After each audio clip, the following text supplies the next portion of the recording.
Hey guys, it's Darren. So we all know by now that DJI Mavic 3 can take some spectacular photos and videos, and this is thanks to this Hasselblad Micro Four Thirds sensor on front of it, this huge camera on this drone. And this is what sets it apart from, say, the DJI MINI 2 with the smaller sensor. Now both are great drones, but low light on the MINI 2, that's where it always started to fall apart pretty quick. We can tell from these videos on the screen now that the Mavic 3 takes awesome video. Look at the quality and the detail in the landscape and these buildings, this crane. It is phenomenal, and this is in overcast, cloudy conditions. It takes some spectacular video, but it's not all about filming in the daytime. You might want to film some really nice shots during low light or at night time, and this is where it has to perform well. The price of this drone, it has to be good. So we're going to do some low light examples of this now at night time in a couple of different locations. I'm going to show you some video and photos, and then at the end of the video we'll also compare this to some videos taken in the same location with the Mavic 3, a DJI AIR2s shot, and also the DJI MINI 2. Now what I did on here is I filmed it in auto H.265 and some of the shots also in pro mode.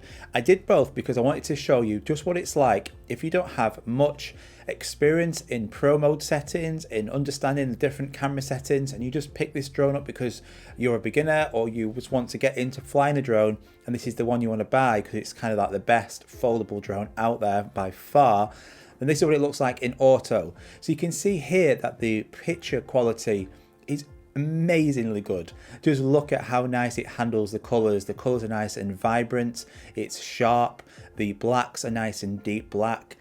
They are good quality, and if we can see from this, especially in auto, there isn't a lot of noise either. Now these shots now are in pro mode, so a shutter speed between ISO 600 and 3200, and just look at the vibrance of that fairground, those colors.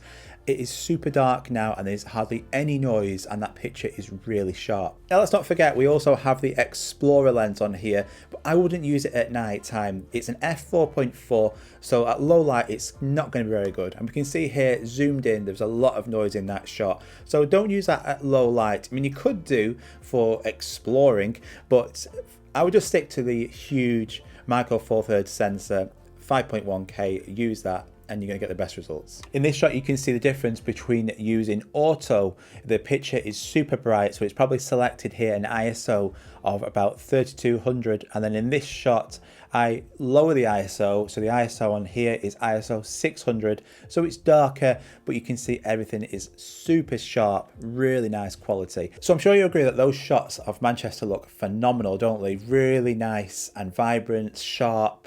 It's going well, isn't it? Let's move over to that second location. Now in this location, everything is shot in 5.1K in auto. So I did this on purpose. Again, if you're just picking this drone up for the first time, you have no idea about pro settings yet, you need to go and research it, because if you use the pro settings, your quality of the video is going to be better, because then you have full control over the shutter speed, the ISO, and the f-stop on here. It goes from f2.8 to f11, so make sure you actually do some research and get into that pro mode video as quick as you can. I recommend that no matter what you're flying. Even flying the DJI MINI 2, I've always got an ND filter on, and I've always got it in pro settings. So I've done a few videos on that, so go and check them out.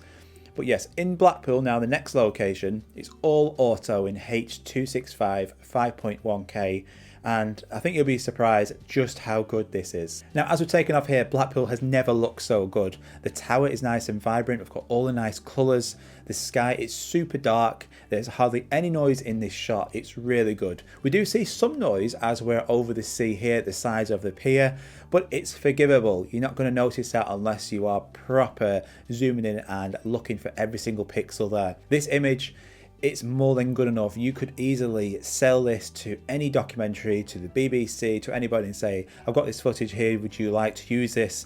And this is good enough by far. And this is no editing. This is straight out of camera. It's incredible in auto. So as I said, it's going to look better when you use those pro settings. I just wanted to show you just how good it looks for this example in auto. Really good. We can see here now over the pier, the wheel there is nice and vibrant, all the colours. There's hardly any noise in this. I mean, that is a really nice shot as we're approaching here to the Golden Mile. So overall, the video from here so far is outstanding. Really impressed with just how good this looks and performs in low light. So as we approach the tower now, there is a bit of noise to the sides of the tower, but this is because we're using auto. If we use the pro settings, it would look better, but it's more than forgivable. The main focus point here is that tower, and the quality is more than good enough. As we get closer to the tower now, you can see in the sky there is some noise there. That's because it's auto, it's using a high ISO, but the quality on the tower itself is super sharp, and that's the main focus point here. We could use some color grading and editing to get rid of some of that noise, but I wanted to show you just what it looks like direct out of this drone and this camera if you're going to go out and fly this real world yourself, and it is brilliant. So it's great to see. If you do pick this drone up, we know that it's going to have great quality during the daytime, but if you like doing nighttime shots, or you're at a location and the sun's starting to set and you're rushing to get that footage, you don't have to, because you know you're going to be able to get some really nice results with this drone. The only negative I would say is what I mentioned before, is that the telephoto on here at low light is pretty much just don't use it. Use it during the day for sure, the 7x is really nice, but at night time I wouldn't recommend using that. Just stick to that main sensor. Now, photos on any of the recent DJI drones look brilliant. The Mini 2 had exceptional quality for photos, the Air2s did, and so does this. I'll do a full video talking and showing you about the photos, but a couple of examples here. These are in JPEG and RAW. Auto again, so JPEG, nice and sharp, good colors. The RAW, it's going to be a larger file size, but you can edit it and get good results here. We can see now we can increase the vibrance and get a really nice image. Now, the DJI Air2s also had fantastic low light performance, 5.4K with a 1-inch sensor. It was really good. Let's look at this clip now, and we'll just compare a clip from the DJI Air2s to the DJI Mavic 3. The first shot is on the Mavic 3. We can see as a tram's going past, it's nice and vibrant, it's sharp, nice colors with little noise. On the next shot now, it's also good, but it looks a bit softer, doesn't it? There's some noise in the corners. So you can see the difference between using a 1-inch sensor and a micro 4/3 sensor. But what about this bad boy here, the DJI Mini 2? I still fly this, still a fantastic drone. This is the combo I use. What was this like in low light? Well, not the best. It was fantastic in the daytime. The quality from here, photos and videos, are really good, and I still 100% recommend this drone as the best drone you can pick up, certainly for a beginner, or just to have with you all the time. And that's why I still am 100% behind this drone. But low light wasn't the best. We're going to show a couple of shots here, and then we'll compare the DJI Mini 2 low light compared to the Mavic 3. But I will be doing a full head-on-head between these two, so I'm not going to be too mad, because I know there's a big price difference. Let's go.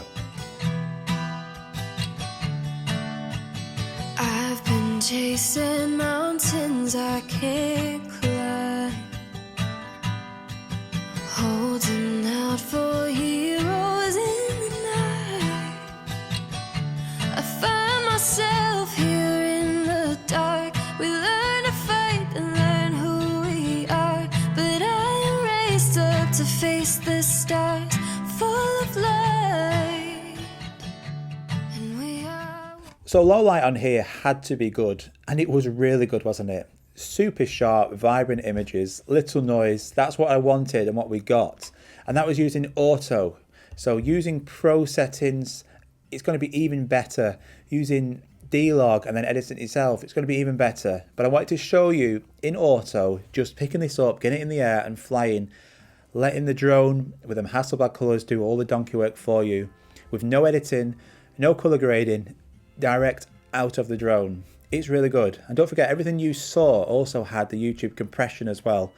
It looks even better out of the memory card.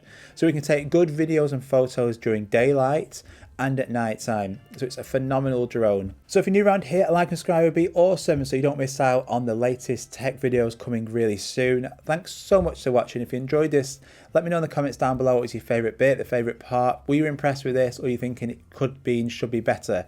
Let me know. Either way, I don't mind. I'll try and feed back to every single one of you. You have a great day, and I'll see you all soon. Bye bye.